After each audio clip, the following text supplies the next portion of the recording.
Johncock off the fourth turn. Mears is right behind him. Johncock. Mears makes it dry. Johncock wins it by less than 1/10 of a second.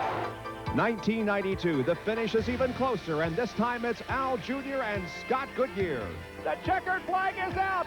Goodyear makes a move. Little Al wins by just a few tenths of a second. Perhaps the closest finish in the history of the Indianapolis 500. We are live at the Indianapolis for the day after the 500-mile race. And for the first time in history, as far as I know, ESPN with a live speed week, and we have with us the man of the day. Al Unser Jr., the winner of the 1992 Indianapolis 500, and Derek Daly is also with me. In the next half hour, we're going to have some fun, and you can have some fun along with us, because this is a call-in program, and you can talk with Al Unser Jr. about his incredible victory yesterday at the Indianapolis 500. The number to call is 317-239-1059. 317-239-1059. That puts you in touch with Al Unser Jr., the winner of the 500-mile race. Al, congratulations. I know you've been trying a long time, and you pulled off a sensational victory. Thank you. It was a little bit too close than I'd like, but all you have to do is go fast enough to win, and that's what we did. Well, it was an incredible day, not only for Al Unser Jr., but it was also an incredible day from the very beginning. In fact, before the green flag came out for the start of the race, there was trouble. Here are the highlights of yesterday's 500. It was the coldest race day in history with the wind chill in the 30s. One big question hung over the pre-race ceremonies. How would Mary Fendrick Hallman recognize the presence of Lynn St. James in her command? Ladies and gentlemen, start your engine. After that moment, nothing went as planned for several of the day's favorites, including Roberto Guerrero, who spun on the parade lap. That's never before happened to a pole sitter. I keep hoping this is a dream or a nightmare, and I don't know if it is. You know, it was obviously with the cold weather, I was trying to warm the rear tires up, and I gave it a little bit too much, and it just swapped into me. It seemed like the picture-perfect month that we had. It's the only mistake I made the whole time, a tiny little mistake, and unfortunately, it cost us the race. When the race finally started, Michael Andretti saw an opening, went inside Eddie Cheever to take the lead, while his father Mario took second. Lap 10, 1983 Indy 500 winner Tom Sneva spun out of turn 4 and hit the wall hard. Sneva was fortunate to escape with only bruises to his feet, chest, and right hip. Meanwhile, Michael Andretti was running away from the field. His Ford-powered Cosworth seemed unstoppable. Only the yellow flag slowed him down, and there were several yet to come. Lap 61, rookie Philip Gosch lost control and caught the turn 1 wall. The Frenchman became an unavoidable target for Stan Fox, who came close to hitting Gosch dead center. Fox was okay and took the incident in stride. Gosch suffered a bruised right foot. Michael led the field on the restart, but seconds later, another yellow, this one for 2 separate crashes, one involving Emerson Fittipaldi. He was caught up in the debris from Rick Mears and Jim Crawford's tangle.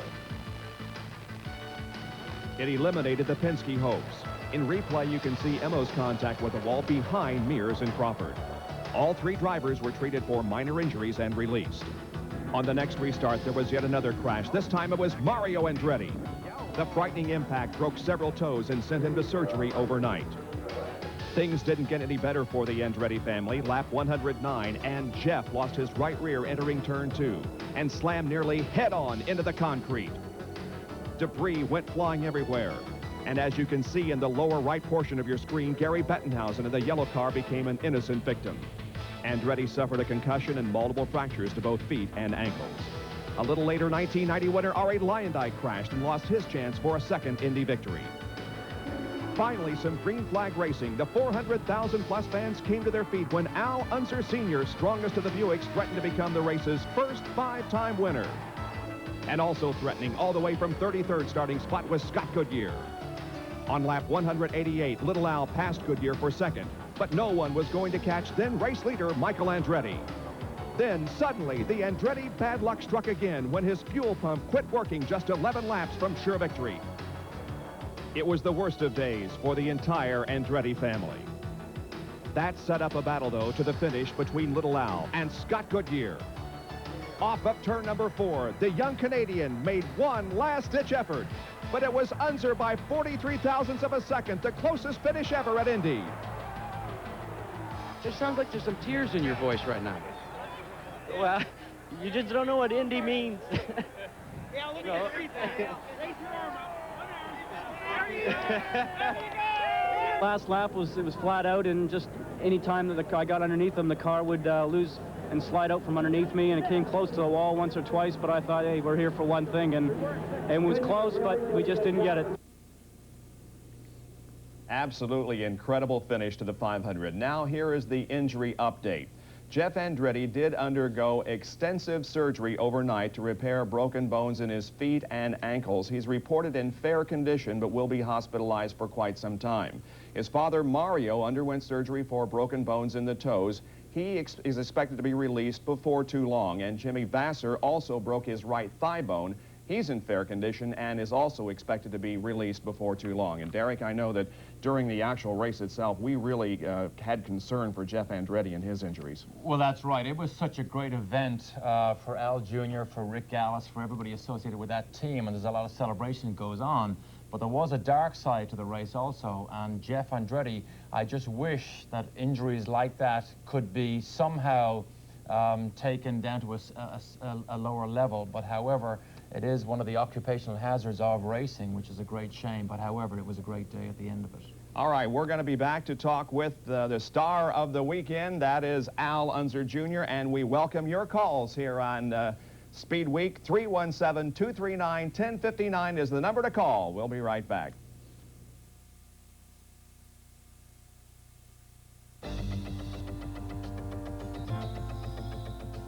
Speed Week is brought to you by Pennzoil, the motor oil that outperforms any leading motor oil against viscosity breakdown.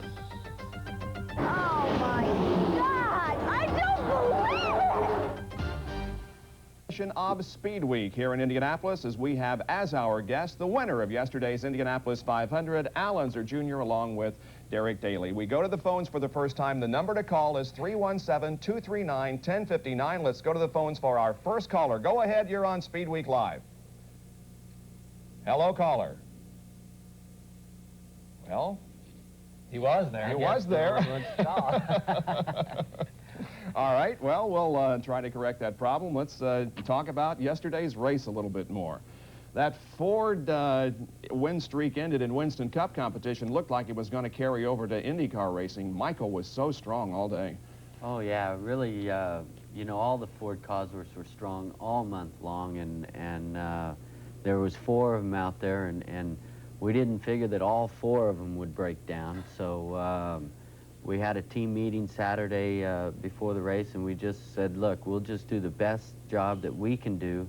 We'll run our own race, and whatever happens, happens. And, you know, at the end, a miracle happened, so it was great. All right, now let's try it again. I think we have our caller, 239-1059, area code 317. Caller, are you there? Yeah, Okay, who is this? Earnhardt. Earnhardt. Dale. Hey, thanks for calling. Congratulations. Thank you. I was going to congratulate little Al. Hey, well, I need to congratulate you. Yeah, we sort of struggled in there and sort of waited them out, didn't we? You bet. You I was bet. riding along there, and I kept asking them, is Indy over? Is Indy over? And they said Michael blew up, and little Al was leading, and I kept my fingers crossed till you won. Well, thank you very much, Dell. It looks like both number 3s went into victory circle there. Yeah, it works good, don't it? It does.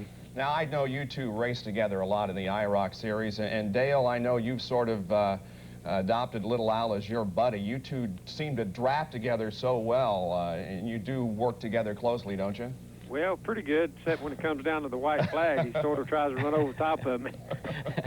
That's the way it works with 2 guys who want to win, though. That's the way it goes. Yep. We have a big time, though. I got a lot of respect for him, and, you know, watched him race a lot.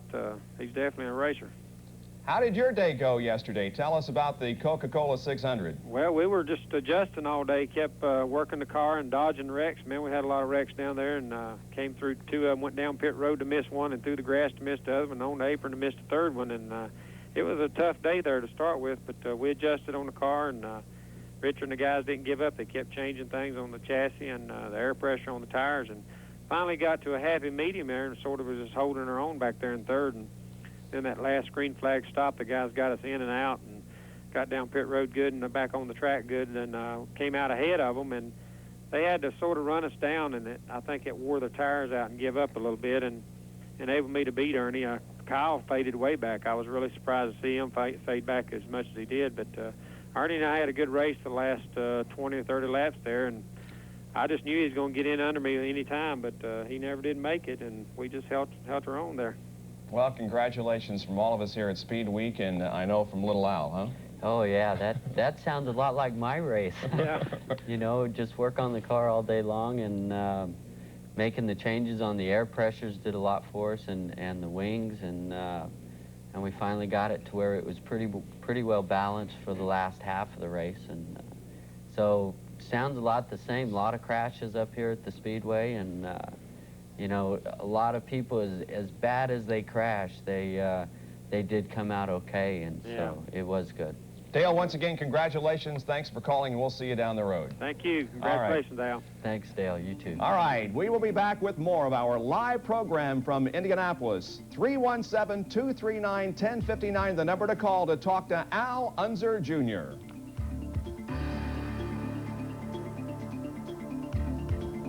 Racing later this afternoon here on ESPN. Right now we are in a live Speed Week from Indianapolis, and our guest is the winner of yesterday's 500-mile race, Al Unser Jr. 317-239-1059 is the number to call. Tim from Indianapolis, go ahead with your question. Yes, Little Al, congratulations yesterday. Thank you. And I was wanting to ask you about the Galmer chassis. When the race started, do you wish you'd had a different setup? And if so, if you learned anything from yesterday, will you incorporate that for the Michigan 500? Sure, we'll incorporate everything that we learned yesterday. I wasn't happy with my car on carburation day, which was the last day that we ran it. And so I changed quite a lot before the race. And it was a big gamble on my part, but the car I had carburation day, you know, I couldn't run with the leaders at all at that time, and so I definitely needed to change something, and we changed it, and thank goodness it worked. And so you know, I actually spoke to Rick Gallis right after carburation day, and he said to me, he said, you got to remember, we are so new to this car. This is a huge learning curve to take this car into a 500-mile race, because so much happens, so much. So you were already programmed that you knew you were going to have to chase this thing maybe every pit stop if necessary. Right. We had pretty much planned it that way, Derek, to take the first 5 stops and really work on the car, and we knew that we couldn't lead it because of the Ford Cosworths were so strong, but as long as we stayed anywhere close to the lead lap, then we can really concentrate on the car. And there was a lot of communication over the radio between myself and Alan Mertens, my engineer, and each stop the car got better and better and better. And of course, you say stay on the lead lap. You actually did get down 1 lap at one stage, but then the yellows, the crashes to everybody else actually helped you a great deal. Helped us get there, right. I was down a lap before I even knew it. Michael never passed me on the racetrack, but he was going so fast that he went by me without me ever seeing him. And that was the case. USAC saw him, though. Right. You bet. All right, next caller is Paul from Oklahoma. Go ahead. Hello, Al. Congratulations on a great victory yesterday. Thank you. Got a question about your Galmer chassis as well. It was reported that without selling of some more of the Galmers to other teams, that it might not make it to the end of the year. With the victory and a 4th place right here, 2 in a row between you and Danny Sullivan, what do you think the hopes are of selling some of these to the other teams? Well, I hope that that we can sell a couple of them to the teams. The whole purpose behind the company is to build the hand-built race car, but not really mass produce a bunch of race cars like Lola and March did. You know, we want to pick and choose our teams and then go from there. So. All right, thank you very much. I might make one correction. There has been a change in the standings. The official standings were posted at 8 o'clock this morning, Indianapolis time, at the USAC office, and Eddie Cheever, who was penalized a lap, has been given the lap back, and he moves to 4th position. And one other change in the top 10, A.J. Foyt has been moved up to 9th. Let's go back to the phones and another call from Indianapolis. Hello.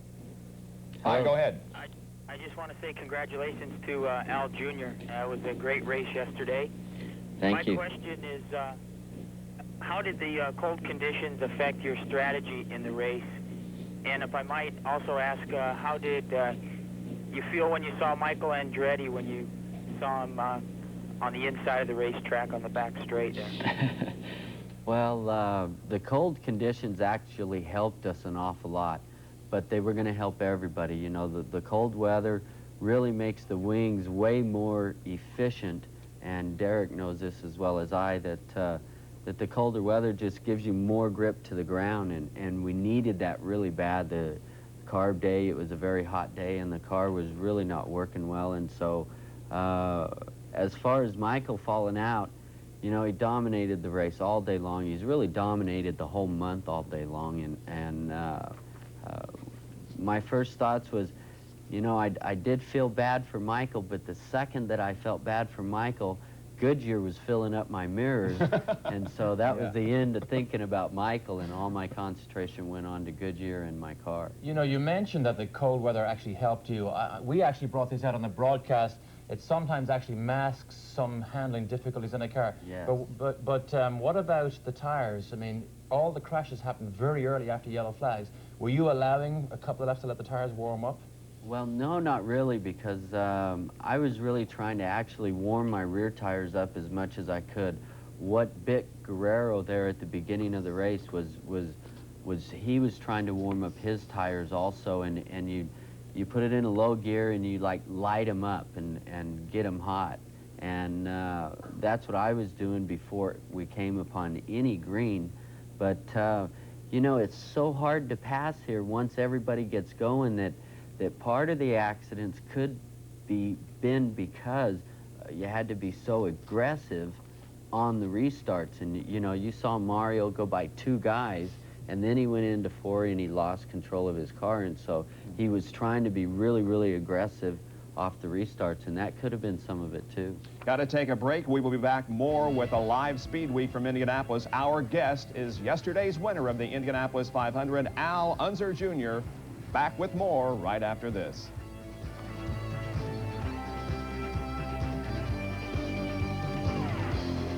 Along with Derek Daly and Al Unser Jr., the winner of the 1992 Indianapolis 500-mile race yesterday over Scott Goodyear, the closest finish in the history of the 500-mile race, 43 one-thousandths of a second.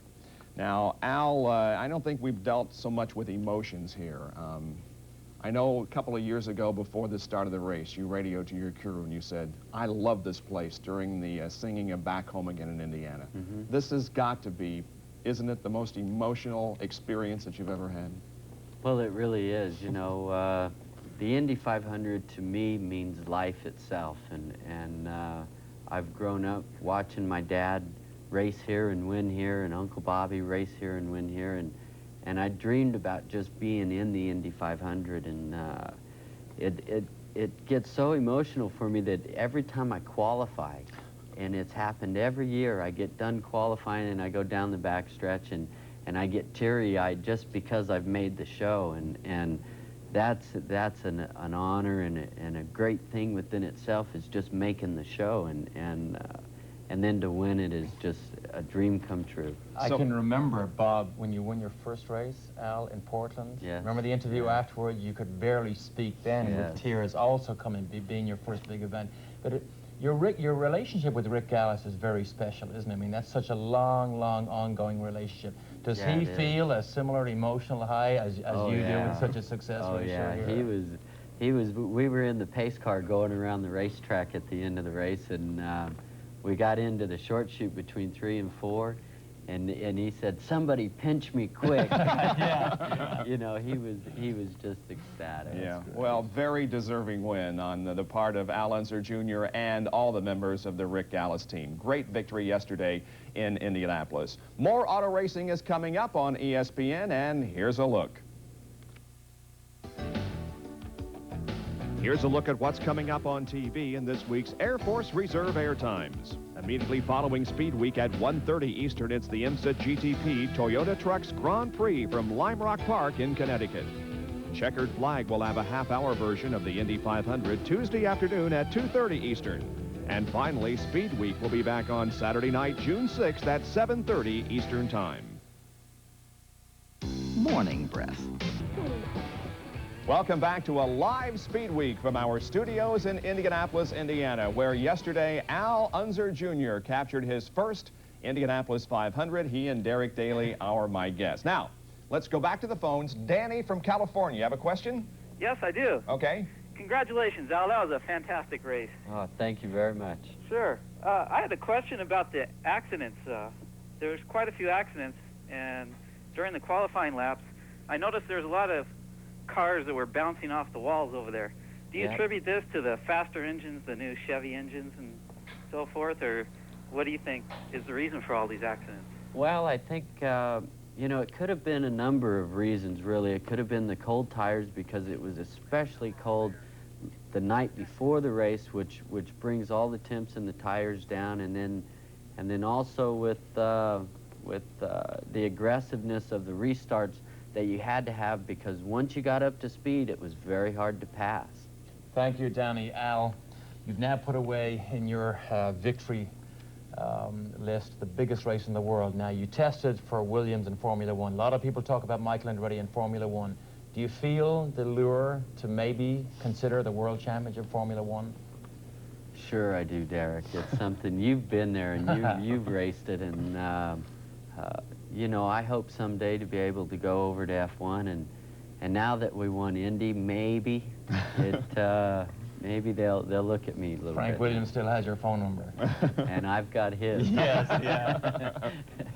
Once again, congratulations on a great win last night. Now, the victory banquet is coming up tonight, and of course the Speedway never announces how much money is going to be handed out in general and to the winner of the race, but you're going to take home personally well over $1 million. So Derek and I will be on your doorstep tomorrow morning for a loan. The car makes that. The car makes that. Oh, okay. You don't get quite that much personally. I don't get that much, no. Well, anyway, it was a great race, and we congratulate you and wish you the best of luck the rest of the season. Now you got to get ready and go racing again in a couple of weeks. You bet. We got to go testing because Michael and the Ford Cosworth still has us covered. Yeah. They've led every race so far and have been a dominant factor in every race, and so we need to go to Detroit and fix that. Thanks for being with us, and thanks to you for joining us for this live edition of Speed Week here the day after the Indianapolis 500. For Derek Daly and Al Unser Jr., I'm Bob Jenkins. We hope you enjoyed it, and we'll see you again soon. So long, everyone.